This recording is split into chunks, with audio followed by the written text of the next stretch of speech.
नमस्कार, TV51च्या या बुलेटिनमध्ये आपलं स्वागत. सोशल मीडिया हा आपल्या जीवनाचा एक अविभाज्य घटक बनला आहे. जगातल्या कानाकोपऱ्यातल्या मित्रांशी, परिवाराशी आपण याद्वारे संवाद साधू शकतो. पूर्वी आपल्या दूर राहणाऱ्या नातेवाईकांशी वर्षानुवर्षे आपला संवाद होत नसे. पण आता तंत्रज्ञानाने इतकी प्रगती केली आहे की एक साध्या व्हिडिओ कॉलद्वारे जगातल्या कुठल्याही कोपऱ्यात असलेल्या व्यक्तीशी आपण क्षणार्धात व्हर्च्युअली भेटू शकतो, बघू शकतो, त्यांच्याशी बोलू शकतो. इंटरनेट, सोशल मीडिया यांचे बरेच फायदे आहेत, पण तोटेही त्यापेक्षा जास्त आहेत. यांचा उपयोग योग्य पद्धतीने केला तर तुम्हाला कुठल्याही प्रकारचा त्रास होणार नाही. पण संवादापलीकडे गेल्यास एक छोटासा हलगर्जीपणाही तुमची घोडचूक ठरत तुमच्या आयुष्यावरही बेतू शकतो. हे सध्या सुरू असलेल्या सेक्सटॉर्शन या विषयाने अधोरेखित केले आहे.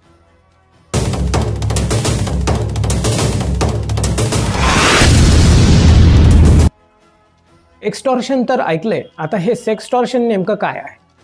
एक्सटॉर्शन म्हणजे खंडणी, तर सेक्सटॉर्शन म्हणजे अश्लील कृत्य करून तुम्हाला त्यात गुंतवून तुमच्याकडून खंडणी वसूल करणे असे म्हणता येईल.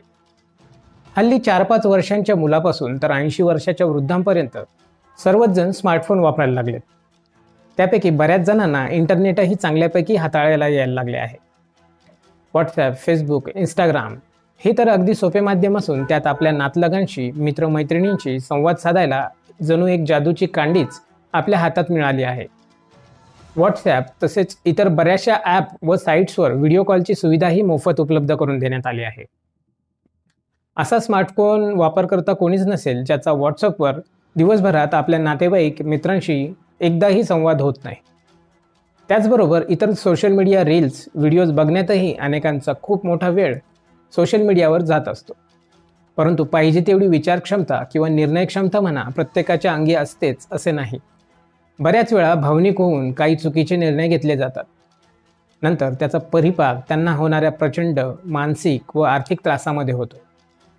संपूर्ण देशात अशीच काही प्रकरणे उजेडात येत आहे, ज्यामध्ये व्हॉट्सॲपवर व्हिडिओ कॉल करून शाळकरी मुलांपासून वृद्धांपर्यंत सर्वांना ब्लॅकमेल करत खंडणी मागितल्याची अनेक प्रकरणे समोर आली आहेत. त्यामुळे घाबरून अनेकांनी आत्महत्या करण्याचा प्रयत्न देखील केलेला आहे. काय आहे नेमकं हे प्रकरण बघूया सविस्तर या स्पेशल रिपोर्टमध्ये. नुकतीच 12वी पास झालेला एक मुलगा रणबीर सहज आपला मोबाईल हाताळत असताना अचानक त्याच्या व्हॉट्सअपवर एक व्हिडिओ कॉल आला. समोरून एक सुंदर तरुणी त्याच्याशी गोड गोड बोलू लागली. प्रौगंडावस्थेत असलेल्या या मुलाला साहजिकच तिच्याबद्दल आकर्षण वाटू लागले. मग संवाद आणखी खोलवर जात अगदी अश्लील भाषेपर्यंत पोहोचला. नंतर अचानक समोरच्या मुलीने कपडे उतरवायला सुरुवात केली. त्यामुळे आणखीनच उत्तेजित झालेल्या या मुलाने भावनेच्या आहारी जाऊन तिने जे जे सांगितले ते केले. थोड्या वेळात कॉल कट झाल्यानंतर त्याच्या फोनवर समोरून त्याचाच व्हिडिओ कॉल रेकॉर्ड झाल्याचे स्क्रीनशॉट त्याला मिळाले.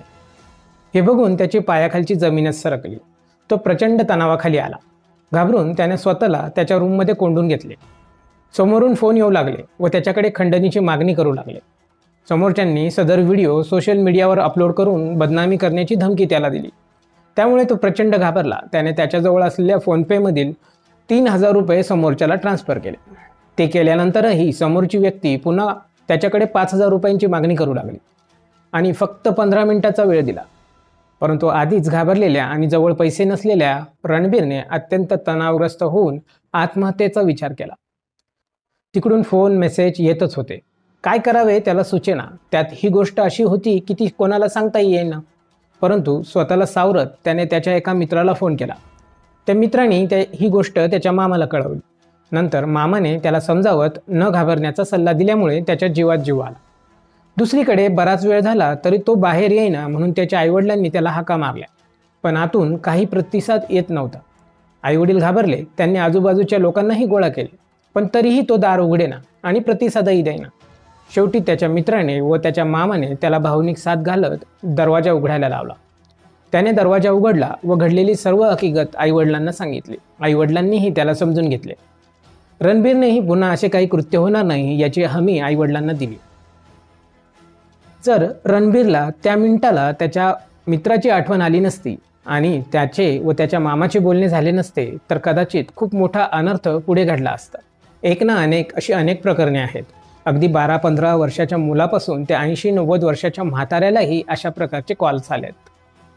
मोलमजुरी करणाऱ्या मजुरापासून तर कोट्याधीश व्यापाऱ्यापर्यंतही लोक ह्या खंडणीखोरांच्या जाळ्यात शिकार झाले आहेत. लोक लाजेखातर पोलिसात तक्रार द्यायला घाबरतात. बदनामी होऊ नये यासाठी भरपूर रक्कमही मोजतात. आपल्या एका छोट्याशा चुकीची एवढी मोठी शिक्षा त्यांना मिळते ही जाणीव त्यांना चूक करताना नसते. त्यामुळे लहानांपासून म्हाताऱ्यांपर्यंत लोकांचे सायबर प्रबोधन करणे गरजेचे वाटते. तुमच्यासोबत असे काही घडले तर सुरुवातीला एकच गोष्ट लक्षात ठेवा. चूक झाली आहे तर घाबरण्याचे कारण नाही. संकोच करू नका. ताबडतोब आपल्या जवळच्या व्यक्तीला, आई, वडील, बायको, मित्र, मैत्रीण ज्यांच्यावर तुमचा जास्त भरोसा असेल त्यांना ही गोष्ट कळवा. त्यानंतर पोलिसांना या गोष्टीबाबत माहिती द्या, तक्रार नोंदवा. त्या लोकांकडून येणारे सर्व कॉल्स ब्लॉक करा. कारण ते धमकी देतील तरी तुमचे व्हिडिओ अथवा फोटोज सोशल मीडियावर शक्यतो ते अपलोड करणार नाहीत. कारण सायबर पोलिसांना त्यांच्यापर्यंत पोहोचण्यासाठी हा सर्वात सोपा मार्ग असेल. त्यामुळे शक्यतो ते ही घोडचूक करणार नाही. पण काही महाभाग अश्लील वेबसाईटवर या गोष्टी पोस्ट करू शकतात ज्यांचे नियंत्रण भारताबाहेर केले जात असेल. इंटरनेटचं जग खूप मोठं आहे. त्यामुळे अशा महाभागांपर्यंत पोचायला अधिक वेळ लागू शकतो. तोपर्यंत तुमचे फोटोज, व्हिडिओज अशा अश्लील साईटवर असू शकतात. आपल्या मुलांचे या गोष्टींबाबत प्रबोधन करा. शक्यतो असुरक्षित वेबसाईटला भेट देऊ नका. फुकट मिळत आहे म्हणून काही गोष्टींचे ॲप डाउनलोड करू नका. काही सोशल मीडिया साईट्सवर येणाऱ्या उत्तेजित जाहिराती अथवा अश्लील जाहिरातींवर चुकूनही क्लिक करू नका. आपले सोशल मीडिया अकाउंट लॉक करून ठेवा. सावधगिरी बाळगा आणि अशी घटना घडली तर पोलिसांना संपर्क करा. आपल्या काही सूचना, प्रतिक्रिया असतील तर आम्हाला कमेंटद्वारे नक्की कळवा. TV51च्या यूट्यूब चॅनलला सबस्क्राईब करा. बातम्यांचे नोटिफिकेशन मिळवण्यासाठी बेल आयकॉनवर क्लिक करायला विसरू नका. पुन्हा भेटूया एका नवीन विषयावर. तोपर्यंत जय हिंद.